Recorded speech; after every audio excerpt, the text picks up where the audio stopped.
이번에는 주제 설정의 유혹에 대해서 이제 그 유혹을 다루는 게 아니라 유혹을 어떻게 넘기느냐는 주제에 대해서 살펴보도록 하겠습니다. 이번에는 약간 초점을 맞추어서 좀 더 구체적으로 접근을 하려고 그러는데 어떤 거냐면요. 여러분들이 어떻게 내 논문 주제를 잡게 될까라는 거죠. 그런 측면에서 보면 뭐 책을 읽거나 그죠? 뭐 논문을 읽까 이거 한번 재밌겠다 이럴 수도 있잖아요. 또는 뭐 TV 교양 프로 있잖아요. 또 이게 재밌을 것 같은데 이럴 수도 있고 또는 뭐 강연을 듣다가 이 강연은 학술 대회일 수도 있고 초청 강연일 수도 있고 전문가죠.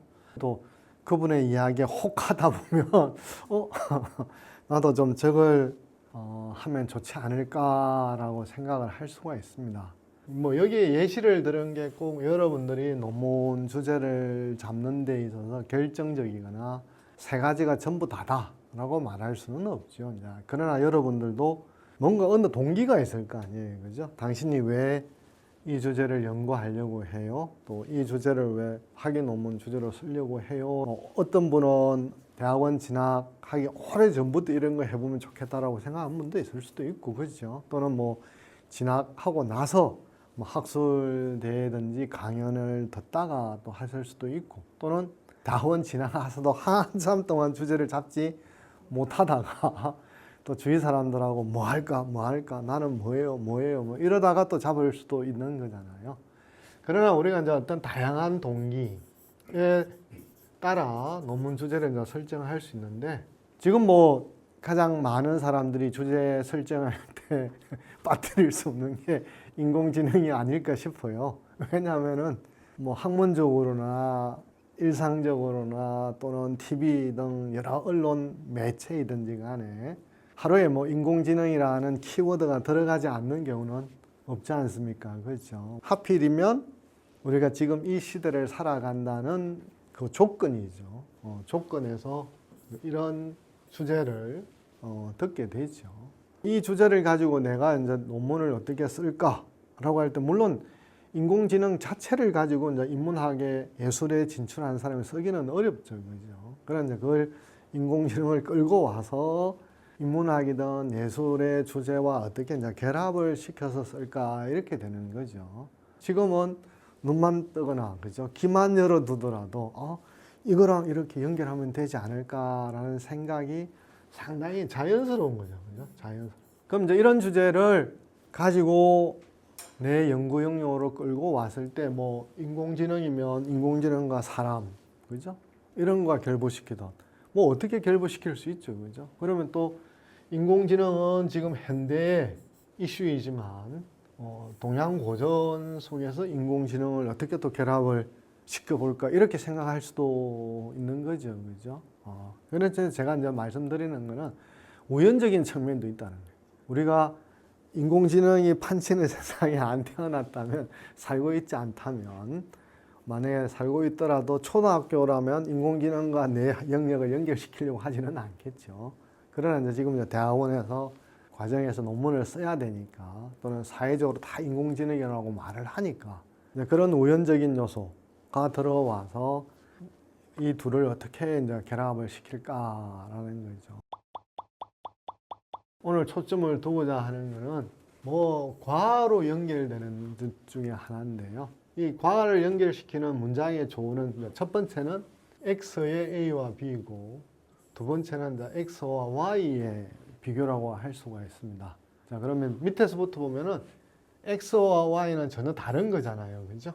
전혀 다른 거죠. 그러면 X라는 것과 Y라는 것 자체를 전부를 연구한다 하는 것이고, 위의 경우에는 X 중에서 X가 하나가 아니라 이제 A, B, C, D 뭐 이 아주 다양한 내용을 품고 있는 거죠.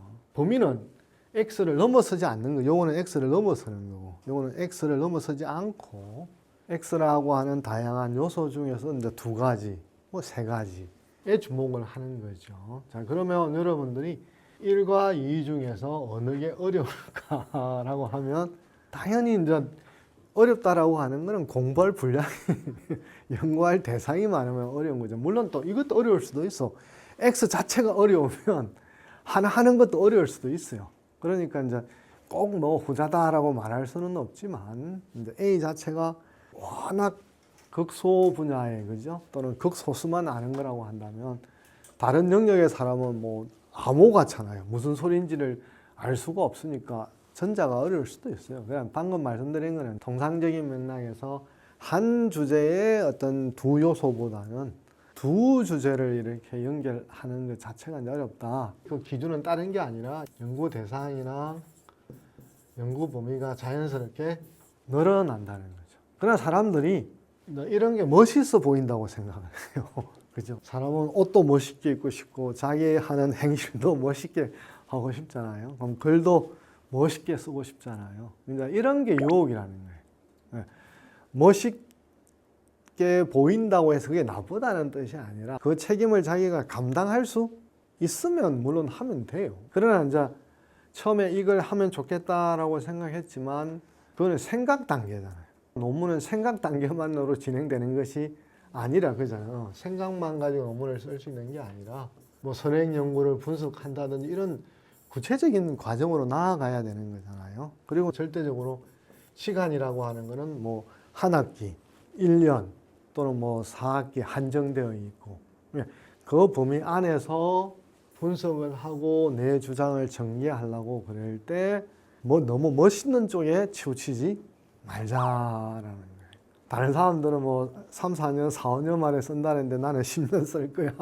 나는 20년 쓸 거야. 나는 30년 쓸 거야. 그러면 상관이 없지요, 이제. 그렇지 않고 이제 멋있는 걸 쓰면서 짧은 시간에 하겠다. 본인을 힘들게 해요. 심한 경우에는 여러분들이 할 수 있는 거는 뭔밖에 없어요. 잠 안 자는 것밖에 없어요. 그럼 그렇게 1년이라든지 6개월을 그런 식으로 버티면 나중에 끝나고 나면 몸이 이제 아프지 않을 수가 없어요. 그런 게 다 진짜 선택이에요. 나에게 맞는 것이 뭘까라는 그 선택을 하고서 이 선택 뒤에 어떤 것이 따라올까를 생각해보고 결정을 해야 되지. 그냥 이렇게 멋있으니까 이걸 해야지 선택하면 그 선택을 뒷받침하기 위해서 시간이며 노력이며 자료며 자기의 어떤 집중이며 돈벌이며 이런 게 다 뒤따라와야 되잖아요. 뒤따라와야 되는 거니까. 그러면 결국 이제 뭐가 따를 수밖에 없냐면 이제 무리, 그죠? 무리할 수밖에 없어요. 선택과 그 이유가 내가 어떻게 할 수 있을까라는 계획을 한번 세워서 무리다. 아니면 가능하다. 이런 판단이 들 때 이제 밀어붙이는 게 또는 자기한테 도움을 줄 수 있는 특히 우리가 이제 여성분의 아기를 키워야 되는 것 같으면 어떻게 할까요? 그죠? 그런 식 쓰고 싶은데 아이가 잠을 안 자. 이게 농담입니다. 뭐 엄마 글 쓸 동안에 너 여기 가만히 있어. 그럴 수도 없잖아요. 그러니까 이제 우리가 선택하고 판단을 해보아서 이것이 너무 무리다 그러면 계획을 바꿔야죠. 그런 측면에서 둘을 비교하면 단순히 어렵다는 것이 아니라 A도 알고 B도 알아야 되니까 또 서로 통하는 지점도 찾아야 되고 통하지 않는 지점도 찾아야 되니까 이건 단순히 2배가 아니라 4배 이상의 일이 늘어난다는 거예요. 쓰고 싶은 것을 쓰는 것도 아니고 멋있는 것을 쓰는 것도 아니고 그냥 쓸 수 있다고 생각하는 것도 아니라는 거예요. 즉 어렴풋하게 알고 글 몇 편을 읽으니 알듯해서 쓸 수 있다라고 생각하지만 실제로 이제 집필 단계에 들어가면 얼마 못 가요. 스톱을 하게 돼.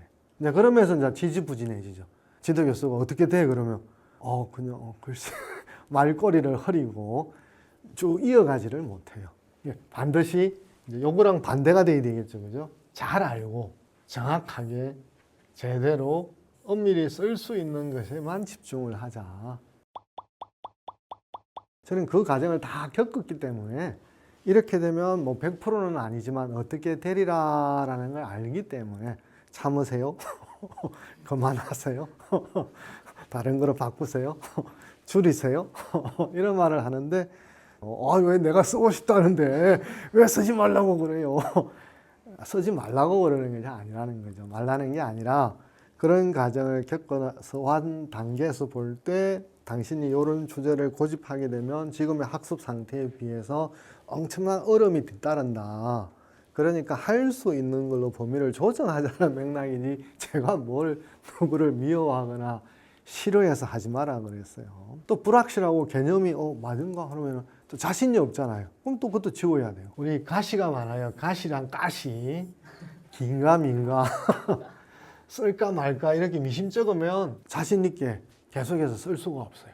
또 크게 보면 범범하게 보면 그럴듯하지만 세부적으로 이렇게 들어가면 내가 크게 생각했던 것이 꼭 맞는다고 보장할 수도 없죠. 그래서 준비하지를 않고 논문을 쓰는 단계를 들어가면 꼭 뭘 만나냐면 암초를 만나요. 여기서부터 오랜 시간이 걸리면 계속 안 되는데, 넘을 수 없는 건데 넘어야 된다고 생각하는 사람들도 또 있어요. 암초를 만나면 그냥 스톱해버리는 사람도 있고, 암초를 만났는데 지금 당장 넘어갈 수 없는데도 넘어가겠다고 이렇게 고집 피우는 사람도 있고. 자, 그러면 결과는 똑같아요. 거기서부터 한 걸음을 나아가지는 못하고 한 학기 지나가는 거잖아요. 도학기 지나가고. 그럼 시간이 지나가는. 결국은 제가 말하는 거는 이런 암초를 만나지 않을 수 있는 계획을 세워서 내가 할 수 있는 게 뭐냐라고, 그래서 준비를 철저하게 하고 섬세하게 접근하자라는 것이 제 이야기라고 할 수가 있겠죠. 그죠? 그런 측면에서 욕심을 내려놓고 준비는 좀 철저하게 하자. 도시로 여행 가면 뭔가 놓쳤더라도 편의점이 많잖아요. 그죠? 가서 사서 땜빵으로 이렇게 할 수 있지만, 시골로 여행 가게 되면 마을이 있어서 같은 편의점이 없어. 그러면 내가 구할 수가 없잖아요. 그러면 논문도 하고 싶고 할 수 있는 것보다 준비되는 걸 해야 되지, 준비되지 않으면 어디서 수혈을 하거나 사서 끼워 넣을 수가 없어요. 욕심은 나쁘다라고 제가 말하는 게 아니에요. 그 욕심은 나누어서 이번에는 요만큼 하고 다음에 또 요만큼 하면 되잖아요. 그지? 근데 그 욕심을 한꺼번에 이번 학기 논문에 모든 걸 다 하겠다라고 하면 그게 준비가 돼도 일정 정도 무리일 수밖에 없거든요. 왜냐하면 시한이 있기 때문에 그걸 맞춰서 내려고 그러는데 뭐 95%다. 그럼 나머지 5%를 해야 되는데 시간이 충분하지 않아. 그럼 결국 밤샘이거나 무리하게 할 수밖에 없잖아요. 근데 그게 70%밖에 안 됐어. 그럼 짧은 기간에 30%를 쓰려고 그러면 그거는 할 수 없는 무리가 되는 거예요. 그렇게 되면 본인만이 아니라 주위 사람들한테 이제 제가 흔히 폭탄이 된다고 그러죠. 그냥 뭐 얼굴 좋아 보이네. 자기는 속으로 잠도 안 자서 지금 미치겠는데 자기 보고 얼굴 좋아 보인다고 뭐 그죠? 나를 놀리나 생각할 수도 있고. 그 사람은 아무 뜻이 없어요. 그냥 인사치레로 인사를 건넨 건데 모든 말들에 이제 과민 본능을 보이는 거죠. 이제 이런 게 무리예요. 논문이라고 하는 거는 무리를 피할 수는 없어요.